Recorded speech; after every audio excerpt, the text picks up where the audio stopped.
guys, kami po ang The Praise Collective! So, Kami po ang Praise Collective! sayang wala si Kuya Rodney kasi currently nag-service daw siya kasama yung family. And sino pa wala? Sila Ate Noel. Yes. And the others, si Mike Aguilar. Yes. Na MD na pala namin. Kuya Mar! Yes. Kamusta na pag-lead ng worship training? Well, it happens. But anyway, praise God for, especially this December. Medyo sunod-sunod din. Pero praise God for sustaining. It's not for ourselves. It goes beyond us. Kumbaga, if we understand grace, all of this is beyond us. So, we give everything, we give all the glory to God. Amen. Parang looking back, what were you most thankful for to God this year? Siguro? Okay. Medyo masalimuot yung year namin for the family and the business this year. But despite that, sabi ko nga kahapon, who would have thought that we would go around, the Philippines? Kasi it wasn't, kumbaga wala sa hinagap. Diba? Wala sa hinagap yun na iikot ka, makakamit ka ng mga bagong tao, mga bagong kaibigan, spiritual family. You see different satellites, actually different churches din. Kami ni tayo, So, at si Carlo, syempre. Yeah. We're especially thankful for that. Binigyan tayo ng Diyos na yung experience. Kasi pag inisip mo yun, lahat ng experience mo, naging culmination yun. Kung saan ka ginagamit ngayon ni Lord, di ba? Kasi ang galing lang ng paggamit ni Lord na in expanding borders beyond music, so meron kang workshop facilitating.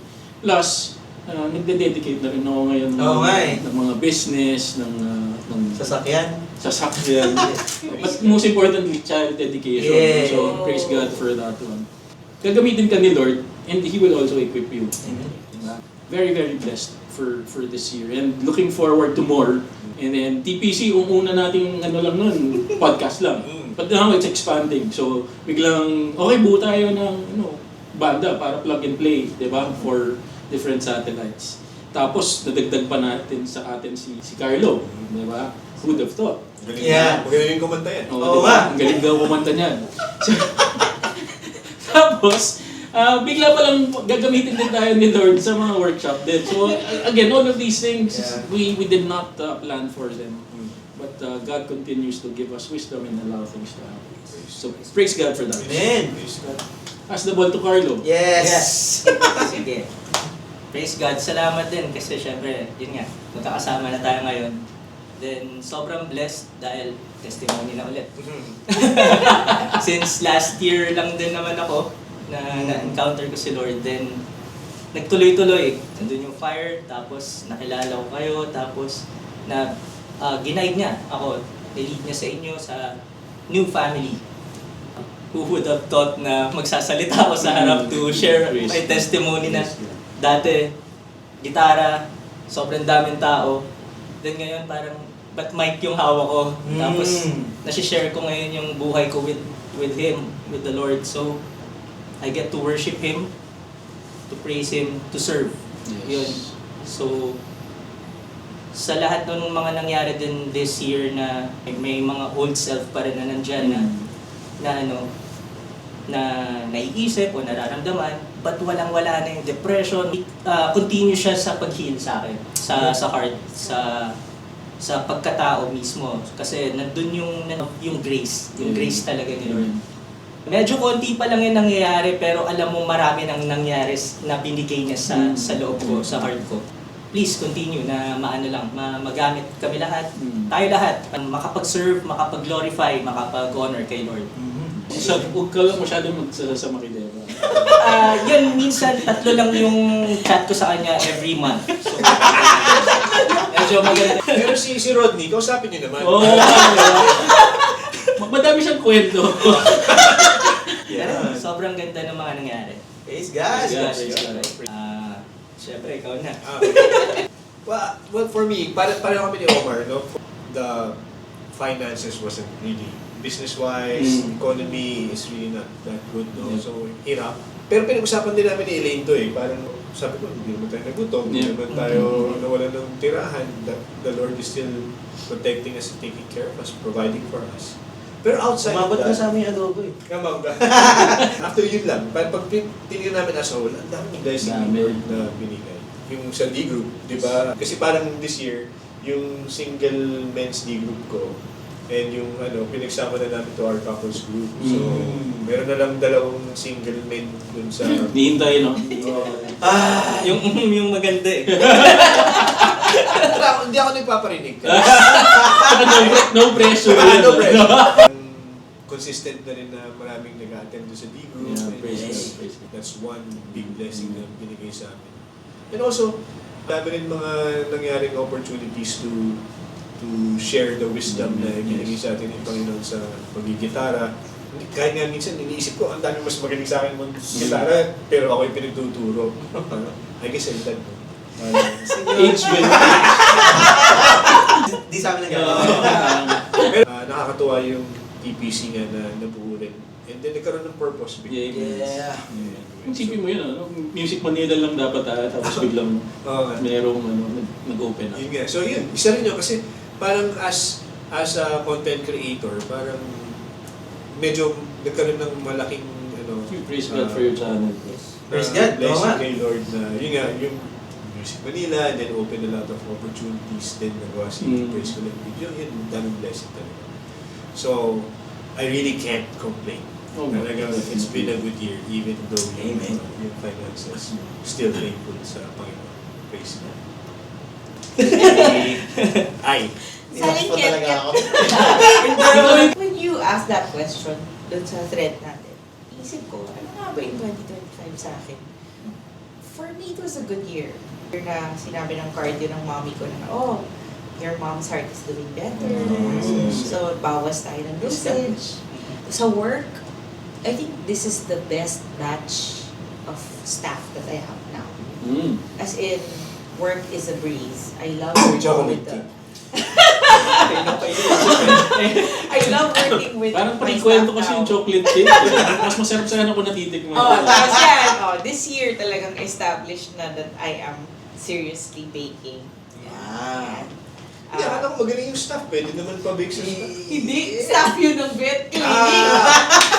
Pag-bake ka na nga. Iba mo pala. Iba yun, Iba mo pala. iba yun. It's a good year. Na-meet ko kayo. Ang funny nun, it was not really formal. Si Vince yung nagsabi. Ay, can you do this workshop for vocals and whatnot for worship leading? Like, okay, but I'm doing something already for CCF. Yeah, exactly that. Exactly that. Tapos biglang, hindi pala ninyo alam na sasabak ako. So, but then, again, like you said, there are no coincidences. There are no accidents in God's economy. So, God using me to, parang urong ka pa, kaya mo pa. Kasi with everything that I have on my plate, parang sabi ko, Lord, talaga kaya ko ba talaga to? Tapos sabi niya, hindi, kaya mo ba eh. Tapos, Yung pag-urong mo ba, hindi naman backward? Baka ni-backward ka sa amin. Hindi, yung gig niya eh. Si Paul Ami yung kasama niya. Oo. si Rodney nga yung bahista ko. So, nag-backward Si nga. Paul. Sorry, Paul. Sorry, Rodney. Yan mahirap pag-absent eh, napag-uusapan talaga eh. Mahirap na. Pero yeah, to be honest, nanginig yung tuhod ko nung nakita ko yung auditorium. Sabi ko, Lord, ang sanay lang ako workshop, mga 6 na tao lang, 7 tao. Hindi yung auditorium. Dami. But you know, yeah, like you said, if God calls you to do something, the only response is to show up and obey. Yes. Kasi He will equip you anyway. He's the one who made you, so alam niya kung anong gagawin for you. Diba? Anong ibibigay niya for you. Hindi nag-gusto. Diba? It's weird. But yeah, so this is a very serendipitous group. Spell sa'yo. SWA. WF. HAP. I'm happy to be sure, Hindi silent yung palabas. Silent kit yung term Yun yung ko silent kasi kit yun. talagang nagulat ako doon. Ako ang saling kit-kit, di pa nga ako ano eh. Dalawa tayong silent kit. Sige, ako na rin. Ako na rin. Si Paul na rin. Miss ko lang siya. But I'm happy to be here. Looking back, sobrang blessing na din talaga na from the Lord na every time makakasampa talaga ako ng stage. It's really God's grace na lang din. Praise God kasi hindi ko naman akalain na makakatugtog sa mga parang special events ng CCF. Sobrang bonus na lang nun. Testimony. coming back from ano din kasi, coming back from yung 7 years na pagbabackslide. Tapos to this. Sobrang talagang grace na lang ni Lord yung ano, yung nagpapatibok ng puso ko. Aww. Maliban kay Maricel. Tapos yun din, this year kasi, I've been given the role niya of leading a bigger group na. So I was tasked to like lead yung Big Exode. And talagang hindi ako sanay na first time kong mag-handle ng medyo malaking group talaga. Yun lang, parang I never really thought na matatawid talaga, pero it's all God. Si God na lang talaga kasi nasabi niya Ate kanina. Pag nagtawag si Lord, parang the best thing you can do is just say yes. Kasi si Lord naman din talaga mag-equip. Si Lord yung nagtawid nun na hindi ko inakala na kaya ko pala. Tapos si Lord din talaga yung nagbigay ng mga tao sa paligid na talaga nakatulong sa akin to fulfill yung role na binigay sa akin. Ang consistent ni Lord, ang gracious niya, yung pag sinabi niyang ganito gagawin niya. Nangyari talaga eh. Nangyari talaga. Tapos yun nga, looking back, nag-start dun sa IDC, tapos ending with this New Year service. Woo! Saya lang kasi You are good. You are good! Tapos yung version pa na you are good. Am I good enough? With that, yun lang. Very quick episode lang siguro as we end the year. Kasama nyo ang TPC. And Kuya Omar, ano bang meron sa TPC next year? Ano nga ba? Hindi natin alam. Pero, alam mo, again, si Lord na lang yung magdidirect ng steps natin. Sabi nga, whatever plans we make, we just allow God to direct our steps. But we are definitely looking forward to a lot next year. Maraming mga bagong tao uli na makikilala, diba? At maraming mamiminister to. Basta we are here, sabi nga kanina, we just want to show up, diba? Because God tasks us to do something.